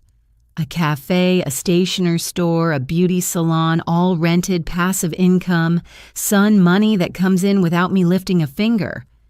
Ashley approached, staggering. She snatched documents. She read them with wild eyes. This cannot be real. These are 3 apartments in the financial district. I continued. Each one valued at more than $1 million, rented to foreign executives, $40,000 monthly each. Mr. Thompson continued taking out papers like a magician pulling handkerchiefs from a hat. But these handkerchiefs were dynamite investment certificates, millions in funds, government bonds. The room was in sepulchral silence. Only the rustling of paper could be heard. Sarah whispered, "My God." Michelle had let herself fall into a chair, mouth open. Michael looked at me as if I were a stranger. "Mom, what is all this?" I stood up slowly. I took one of the documents, the most important one. This, my love, is who I really am. The seamstress widow you thought was your mother. That was only part of the story. I walked toward him. I put the document in his hands. Total net worth over $7 million, generating monthly income of $300,000 in rents and interest. Ashley emitted a sound, half moan, half stifled scream. But she stammered the house. You gave us your house. They said it was all you had. I smiled, cold, calculating. That house, the one you so kindly accepted to protect me, is my least valuable property. It is worth $850,008% of my net worth. The math hit Ashley like a bucket of ice water. I gave you crumbs. I continued. While you believed you were conquering my kingdom, Michael dropped the papers. He put his hands to his head. Mom, I do not understand why. Why did you never tell me? And there it was. The question I had waited for. I approached my son. I touched his face like when he was a child because I wanted you to love me for who I am not, for what I have. I wanted you to become a man by your own merits, not by my money. Tears rolled down my cheeks, the first genuine tears of the night. But Ashley taught you that money is worth more than love. That power is worth more than family. And today, my son, today you chose to humiliate the one who gave you life, believing you had rights over crumbs that did not even exist. The silence was deafening. Ashley was pale whiter than her wedding dress had been, because in that moment she understood her mistake. She had bet everything on a lie and she had just lost. Ashley was the first to react, but not how I expected. Not with apologies, not with shame, with fury. This is a trap. She screamed, her voice breaking into a high-pitched shriek. You lied to us. You deceived us. You made us believe you were poor. Her face was red. The veins in her neck stood out. Her hand grabbed her pregnant belly like a shield. I never lied to you, I replied with glacial calm. You assumed. You never asked what I had. I never asked you for financial help. I never said I was poor. You created that story in your head. But you did not tell us the truth either. Ashley turned to Michael, desperate. See how she is. Your mother is a manipulative liar. Michael was motionless in shock. He looked at the documents scattered on the table as if they were written in a foreign language. Mr. Thompson cleared his throat. Allow me to clarify, Mrs. Ashley. Mrs. Amelia never committed fraud or illegal concealment. All her income is declared to the IRS. She pays taxes religiously. Her properties are registered correctly. Legally, there is nothing to claim. Ashley ignored him. She turned to the other guests looking for allies. Do you hear this? This lady hid millions while watching her son kill himself working. Sarah and Michelle exchanged uncomfortable glances. They no longer looked so sure of themselves. Michael was killing himself, I corrected. Michael earned an honest salary doing honest work. I paid every dollar of his education, thousands per semester, for 5 years. I bought him his first car when he graduated. I helped him when he needed it. But I wanted him to learn to fend for himself, not to depend on inheritances to build his own life. How convenient, spat Ashley. What a nice speech. But the truth is, you enjoyed watching us suffer, watching us beg, feeling superior. Something inside me broke. The patience I had maintained for 3 years exploded. Suffer. My voice rose in volume. Suffer. Do you know what suffering is, Ashley? I took a step toward her. She shrank back. I was left a widow at 287 months pregnant with $50,000 in debt that threatened to take the roof over my head. I swed until my fingers bled. I ate beans so my son would have milk. That is suffering. I took a breath. My chest rose and fell with force.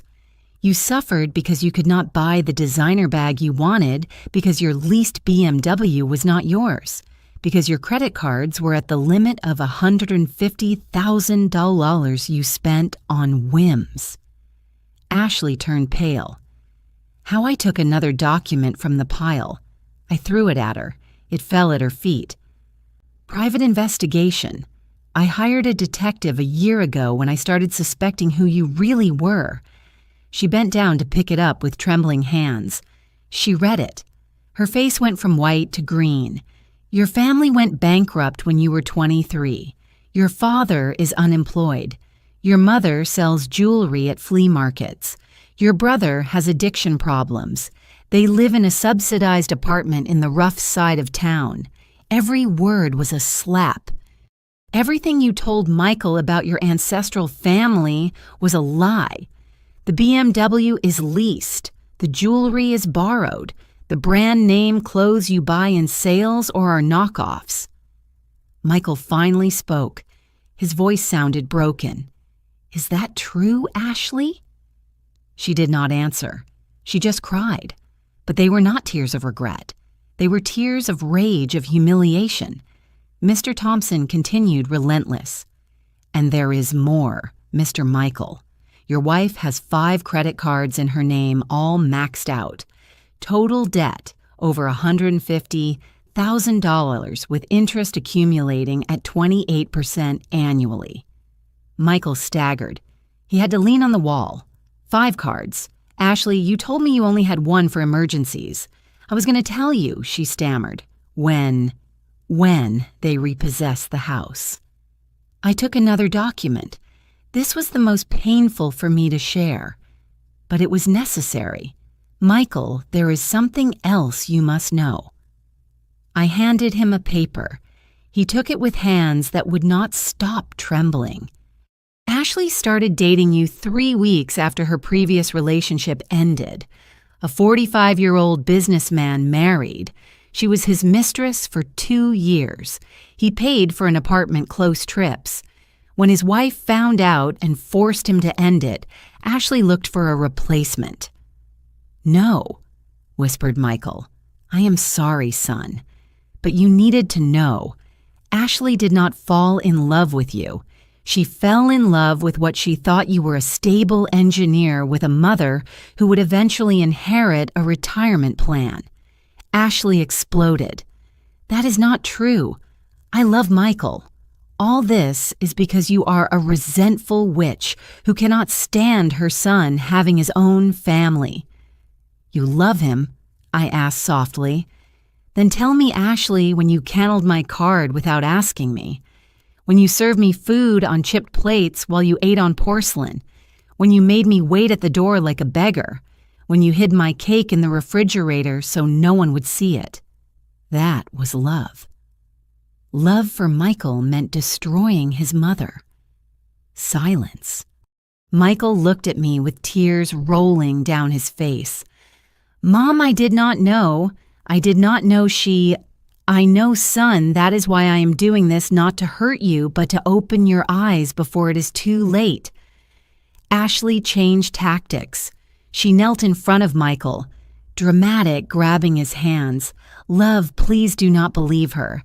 She's trying to separate us to ruin our family. Think of our baby. Of our son, Michael, looked at her, and for the first time I saw something in his eyes I had ever seen before. Doubt. Ashley, is the thing about the businessman true? She hesitated. Just a second, but it was enough. That was a long time ago before I met you. It means nothing. And the credit cards. Can I explain? And your parents? Your family? Michael, I just wanted you to accept me. I was afraid you would reject me if you knew. If I knew what Ashley, if I knew you lied to me about absolutely everything. His voice rose. Years of frustration, of manipulation, of half-truths exploding finally. Ashley stood up. Her mask had fallen completely. She was no longer the sweet and worried wife. She was a desperate, cornered woman. So what if I lied? She screamed. You never would have looked at me if you knew I come from the slums that my mom sells necklaces on the street. You wanted a princess, right? Well, I gave you what you wanted. I wanted honesty, replied Michael, his voice broken. I wanted truth. Ashley laughed, a bitter laugh full of poison. Truth. Like the truth your mother hid from you for 40 years. At least I lied about my past. She lied about millions of dollars. She turned to me with pure hate in her eyes. "You ruined everything. We could have been happy. We could have had a good life, but you could not stand seeing us happy, right?" "You were not happy," I said calmly. "You were building on lies, and lies always collapse. Always. Shut up. Shut up." Ashley grabbed her bag. "I am not staying here listening to this. Michael, we are leaving now." Michael did not move. "Michael, I told you we are leaving." "Know that word, 2 letters, but they sounded like thunder. What did you say?" I said no. "Ashley, I'm not leaving. I need to think. I need to process all this." Process. Ashley was hysterical. "Your mother just humiliated me in front of your whole family. She exposed me. She destroyed me. And you need to think. You lied to me, Ashley, about everything. About your family, your past, the money, everything. Because I loved you. Because I wanted to be enough for you. If you loved me," said Michael, and his voice was pure pain, "you would have respected my mother. You would not have humiliated her. You would not have taken her dignity." Ashley opened her mouth. She closed it. She had no defense for that. "I think you should leave," continued Michael. "For tonight, go to your parents' house. Your real parents, the ones who live in the poor neighborhood, and tomorrow we will talk." "If I leave now," threatened Ashley, her voice dangerous, "I am not coming back." Michael looked at her for a long time.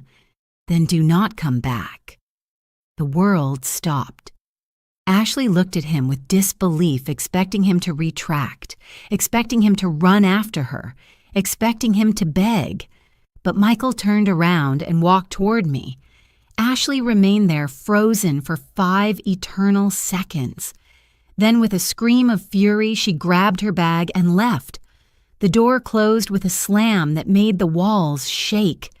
The silence she left was absolute. The guests were petrified. No one knew what to say, what to do. Finally, Sarah cleared her throat. "We think it is time to go. Thanks for dinner."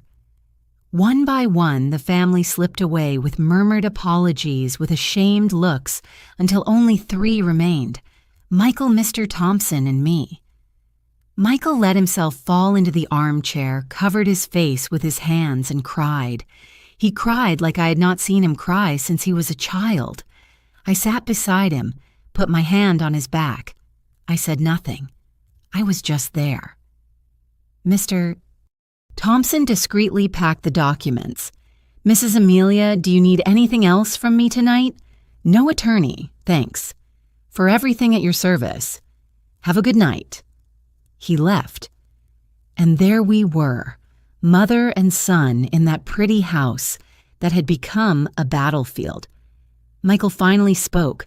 His voice was "I am so sorry. I know my love. I did not know. I did not know what Ashley was doing to you.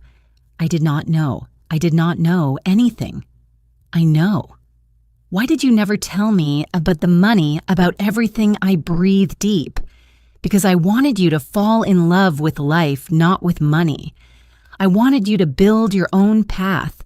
But I was wrong, son. I was wrong to hide so much from you. And that created the space for Ashley to manipulate you." He turned to me. His eyes were red swollen.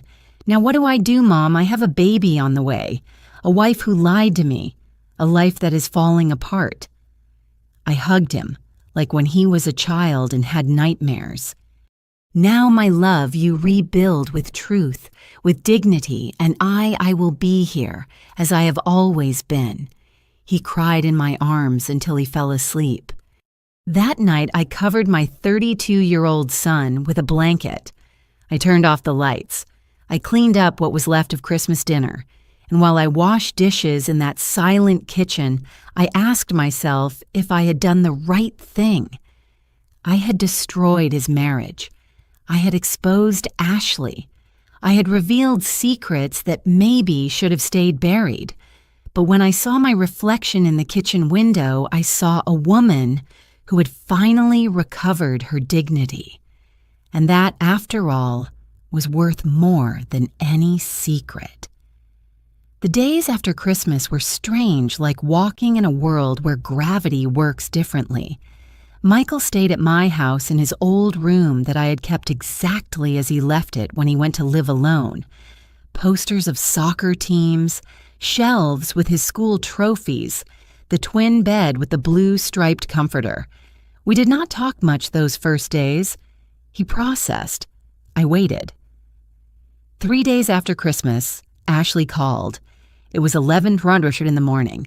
Michael watched the phone vibrate on the breakfast table. He let it ring. "Are you not going to answer?" I asked. "I do not know what to tell her." The phone stopped ringing. 30 seconds later, it started again. This time, Michael answered. He put it on speaker. I guess he wanted me to listen. "Michael, we need to talk." Ashley's voice sounded calm. Too calm. Calculated. "I am listening, not over the phone. Come home, please. We need to resolve this like adults. I do not know what is truth and what is lie with you anymore, Ashley." There was a pause when she spoke again. Her voice broke. "I know I messed up. I know I lied to you. But I did it because I love you, Michael. Because I was afraid of losing you.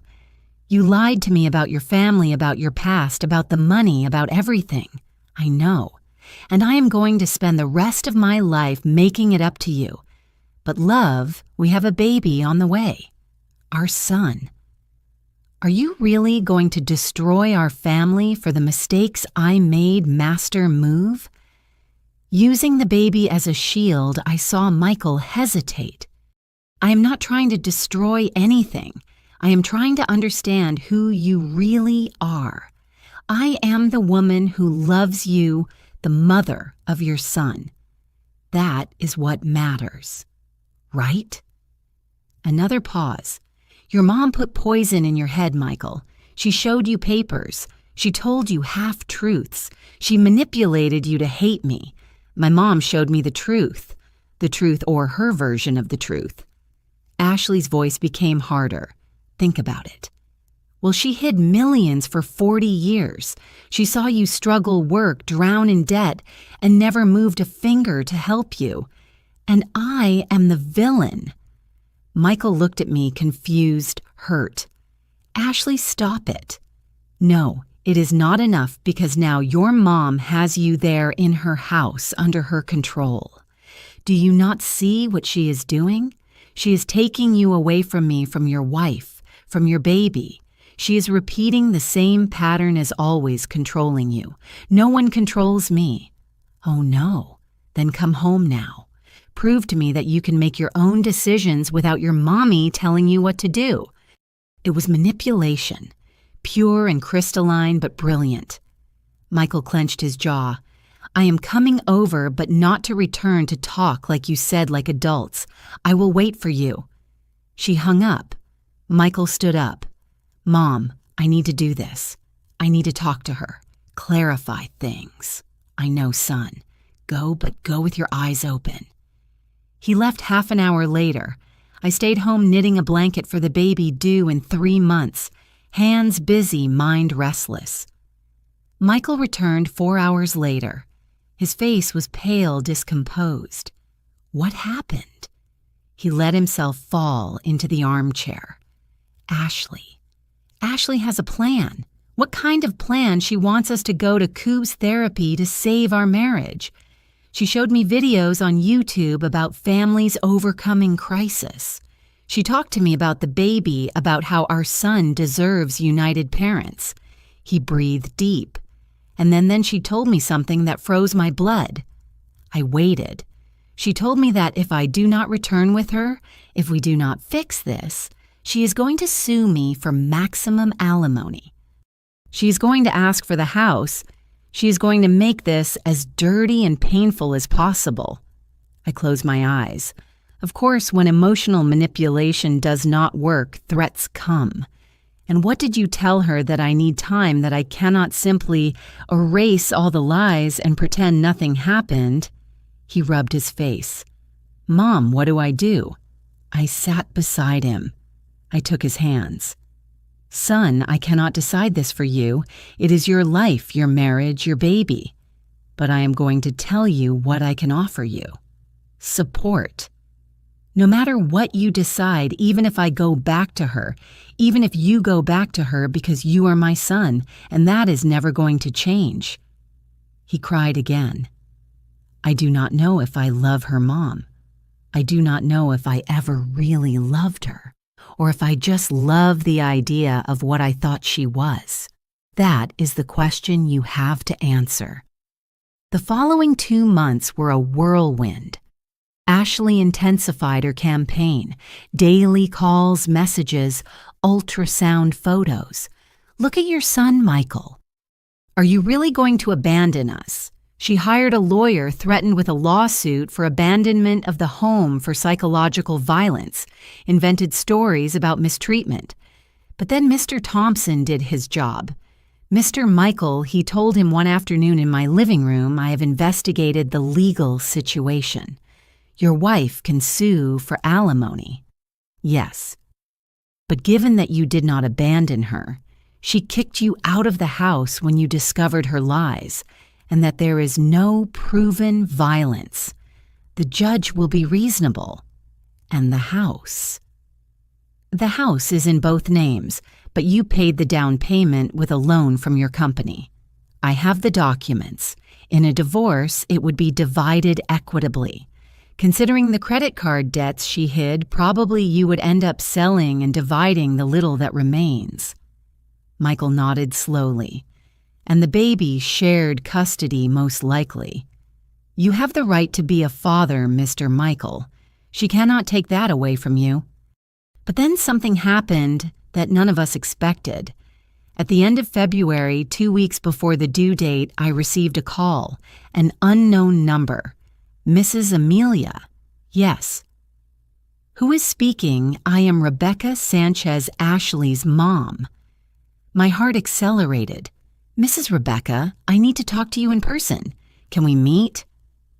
We agreed on a cafe near my house. I arrived 15 minutes early. I ordered a coffee I did not drink. Rebecca Sanchez arrived on time. 57 years old, gray hair tied back in a ponytail. Simple clothes but clean. Rough hands from working. Tired but kind eyes. She sat in front of me, ordered a tea. Thanks for coming, she said softly. Tell me, Mrs. Rebecca, what do you need? She breathed deep. I need to apologize for my daughter, for everything she did to you. I did not expect that. I know Ashley treated you badly. Michael told me, well, Ashley told me her version, but I know my daughter. I know when she lies. Her eyes filled with tears. I raised her alone after my husband fell into depression. I worked selling whatever to give her an education. But at some point, she decided it would never be enough. That she deserved more. That the world owed her something. It is not your fault, Mrs. Rebecca. Yes, it is. Because I allowed it. When she started lying about our life, about our family, I stayed silent because I wanted her to be happy. Because I wanted her to have the opportunities I never had. She wiped her tears, but I taught her that lying was okay, that pretending was more important than being honest. And now she is going to have a baby, and I am afraid she will teach him the same. I took her hand, rough, hard-working like mine. What can I do, Mrs. Rebecca? I do not know if I can ask you this, but could you give Ashley a chance? Not for her, for my grandson. That baby is not to blame for his mother's mistakes, Mrs. Rebecca. I would never deny Michael being a father, nor your grandson having his dad. But that does not depend on me. It depends on Michael and Ashley. I know, but you have influence over your son. If you tell him not to go back, I would never tell him that. Michael is an adult. It is his decision. Rebecca nodded. Ashley hates me for coming here. She told me if I spoke to you, she would not let me see my grandson. But I could not stay silent. I needed you to know that not all my family is like her, that some of us do have values. We stayed in silence. 2 mothers, 2 women who had fought all their lives, who had made mistakes, who loved their children despite everything. Mrs. Rebecca? I said finally, when that baby is born, you are going to meet him. I promise you, no matter what happens between Michael and Ashley, that child is going to have his maternal grandmother in his life. She cried, "Thank you, thank you." We said goodbye with a hug, 2 warriors recognizing each other. That night I told Michael about the meeting. Ashley's mom came to see you. He said, surprised. Yes, she is a good woman, son. Hard-working, honest Ashley did not learn her lies from her. Michael remained thoughtful. You know, I have been thinking about the baby, about being a dad, and I am going to be there for my son always. But that does not mean I have to be with Ashley. Have you decided, yes, I am going to ask for a divorce after the baby is born? I do not want to stress her during the pregnancy, but I cannot continue in a relationship built on lies. I nodded. It is a difficult decision, son, but it is yours, and I respect it. Do you support me with all my heart 2 weeks later, on March 15th, at 3:00 in the morning, Ashley's water broke. Michael received the call. He got dressed in 2 minutes. Mom, it is the baby. Go, son. I will catch up with you at the hospital. I arrived at the hospital 2 hours later. Michael was in the waiting room, nervous pacing from one side to the other. How is she in labor? The doctors say everything is going well. At 9:43 in the morning, my grandson Matthew was born. 7LB11O, dark hair, closed eyes, perfect.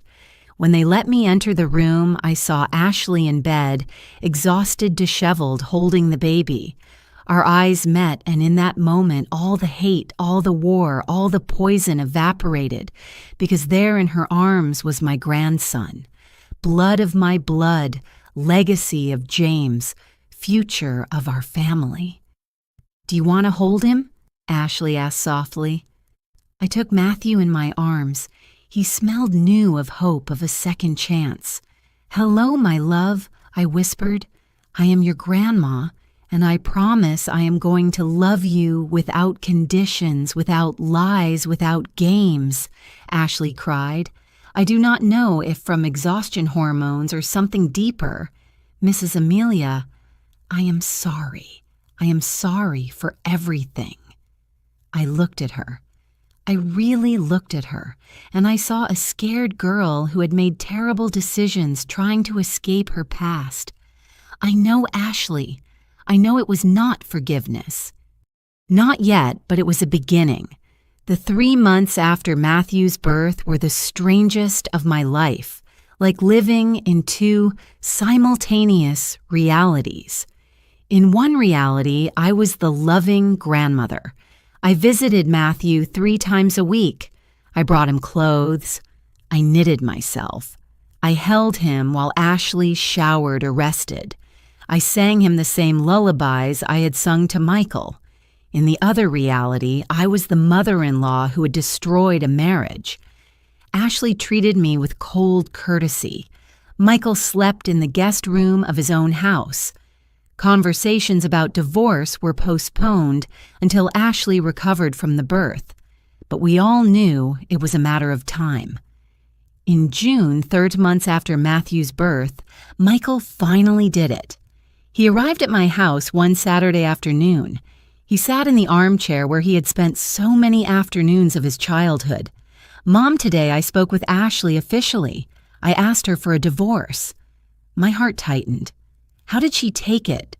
Better than I expected. I think she was also waiting.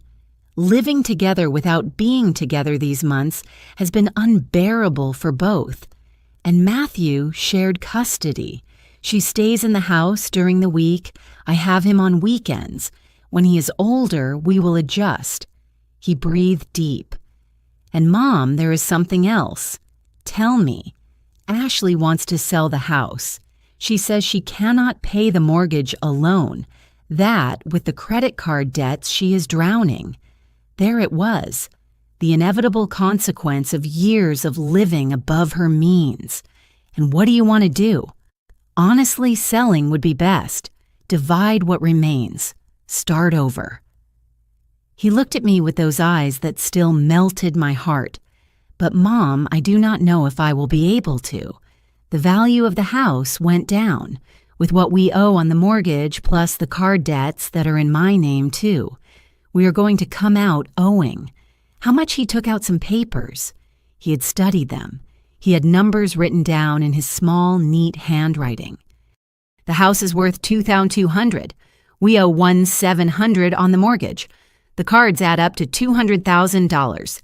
Ashley kept spending after Christmas. He did mental calculations. If we sell after paying everything we are left with, like $300,000, to divide $150,000 each. And with that, you have to start from zero. Yes, rent an apartment for me and for when Matthew visits me. Buy furniture, clothes, everything. He laughed bitterly. At 32 years old, starting over like when I was 20, I observed him. My son, my warrior, defeated but not broken. And I made a decision. Michael, there is something I need to tell you. What is it, Mom? I got up. I went to my room. I took out of my safe a manila envelope I had prepared 2 weeks earlier. I returned to the living room. I handed it to him. Open it, he did. Inside were documents. He read them. His eyes widened. Mom, this is the deed to an apartment. That is right. In a nice neighborhood, 2 bedrooms, 2 baths, full kitchen, worth a significant amount. I bought it 6 years ago as an investment. And why are you showing me this? Because it is yours. Silence. What I am giving it to you, son. So you have a place to live. So Matthew has a home when he is with you. So you can start over. Mom, no. I cannot accept this. It is too much.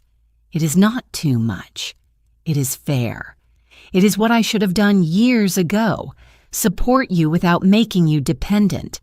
Give you tools without taking away the hunger to grow. Michael looked at the document with tears in his eyes. But there are conditions, I continued. Conditions? Yes. First condition. The apartment is yours, but if you ever sell it, 50% of the profit goes to an education fund for Matthew locked until he turns 18. He nodded. Agreed.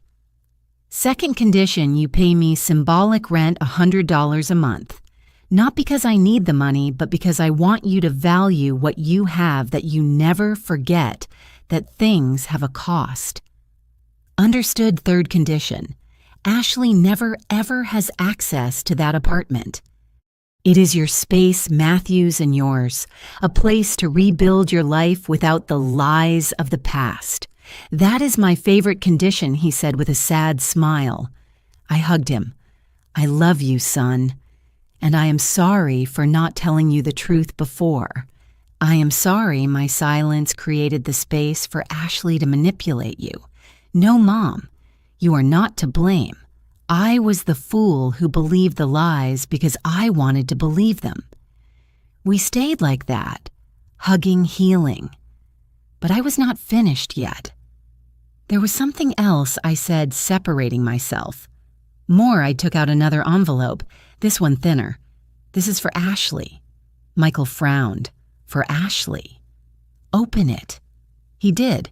Inside was a check for $100,000. Mom, what is this? It is a gift for Ashley to pay her credit card debts. What, Mom, after everything she did to you, listen to me, son. Listen to me well. I took his hands.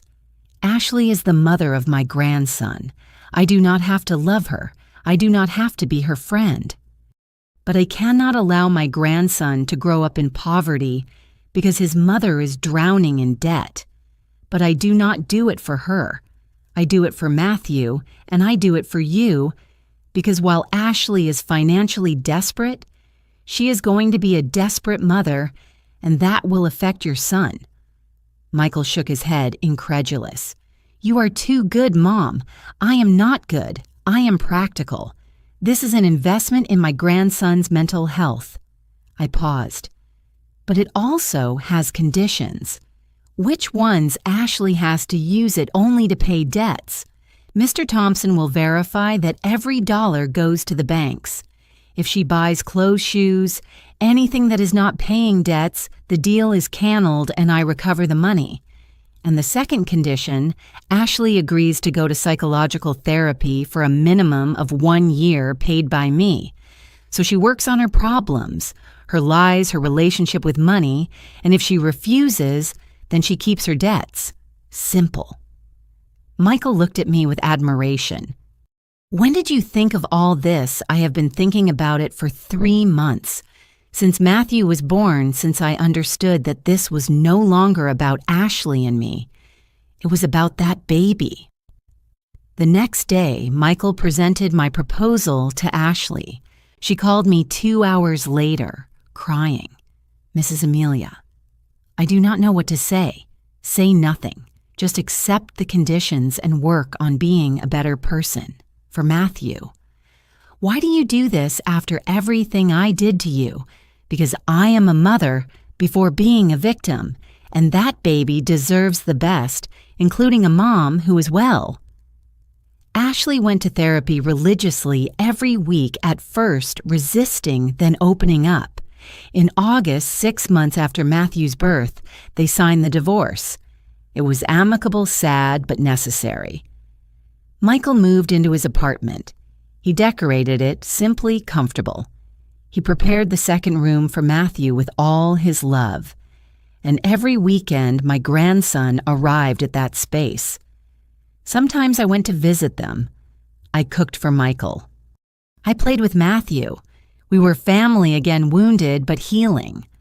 One Sunday in October, I received an unexpected visit.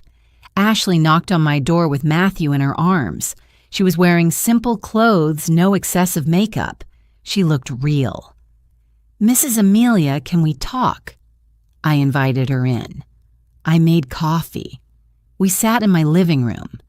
"I've been going to therapy," she began, "as you asked." "I know. Mr. Thompson keeps me informed. My therapist asked me to do something, to come talk to you, to apologize. Really not because I want something in return, but because I need it to heal. I listened. I was horrible to you. I treated you like trash. I humiliated you because it made me feel powerful, because all my life I felt less than everyone. And finally, there was someone who could be beneath me." Tears ran down her face. "But you were never beneath me. You built an empire, raised a wonderful son, survived things I cannot even imagine. And I was just a spoiled girl playing queen." "Ashley, no, let me finish, please." She breathed deep. "I have learned in therapy that all my lies came from fear. Fear of not being enough. Fear that they would reject me if they knew where I come from. But lies only created more fear, more pain. And now, what have you learned? That the truth hurts less than lies. That being poor does not make me less valuable. That my mom, who sells necklaces at flea markets, is more worthy than any businessman I met." She looked at Matthew asleep in her arms. "And that I want my son to grow up knowing the true story of his family, not make-up versions." I approached. I touched her hand. "Ashley, I forgive you. I am. Really, really. But forgiveness does not mean forgetting. It means letting go of the poison. It means your mistake no longer has power over me.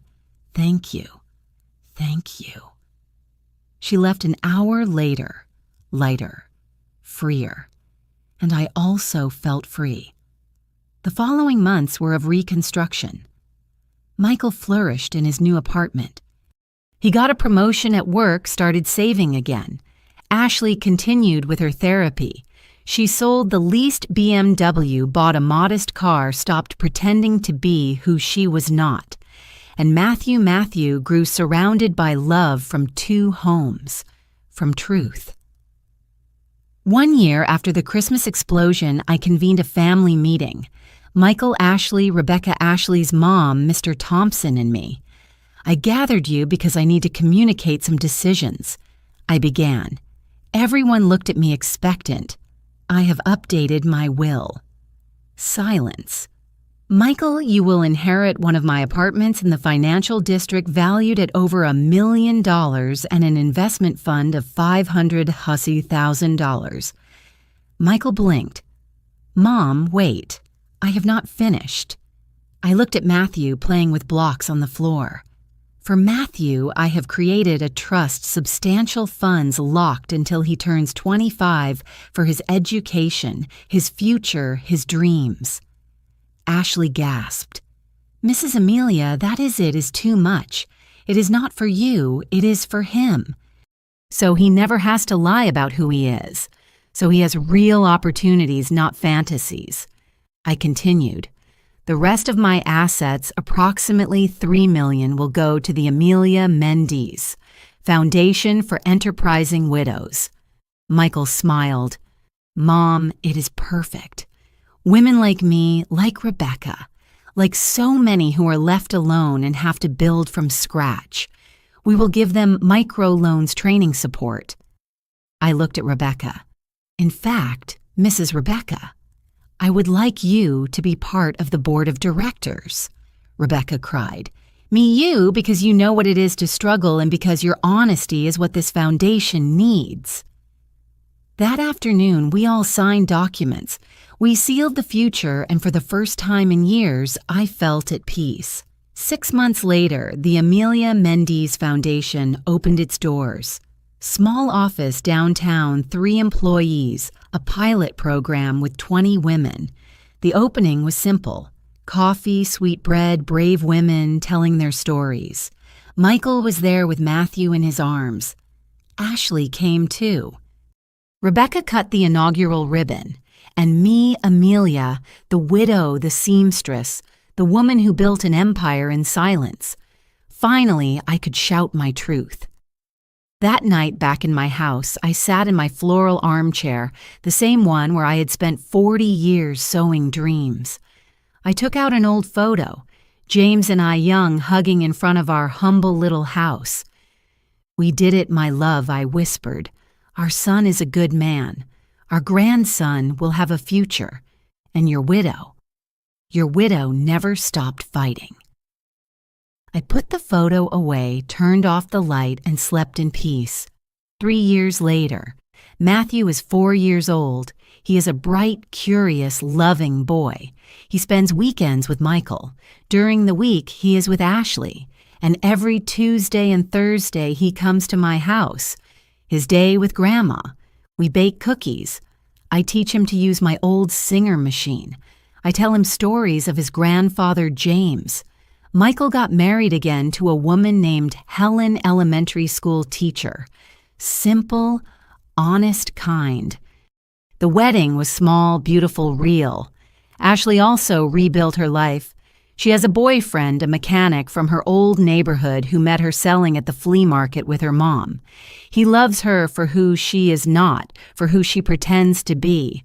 The foundation has helped 200 women in 3 years. Some have opened businesses, others have paid debts. All have recovered dignity. And me, I am 71 years old.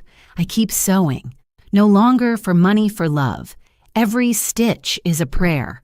Every garment is a legacy. Yesterday, Matthew asked me, Grandma, why do you work so much if you are already rich? I knelt in front of him, touched his perfect little face. My love, I do not work for money. I work because every stitch reminds me who I am, where I come from, and where I am going. And where are you going, Grandma? I smiled. towards a future where you, my beautiful boy, know that true value is not in what you possess. It is in what you build and how you treat others, in the dignity you never allow them to take from you. He hugged me.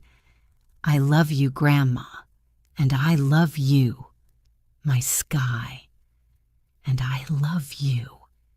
If this story touched your heart, leave me a comment telling me where you follow us from.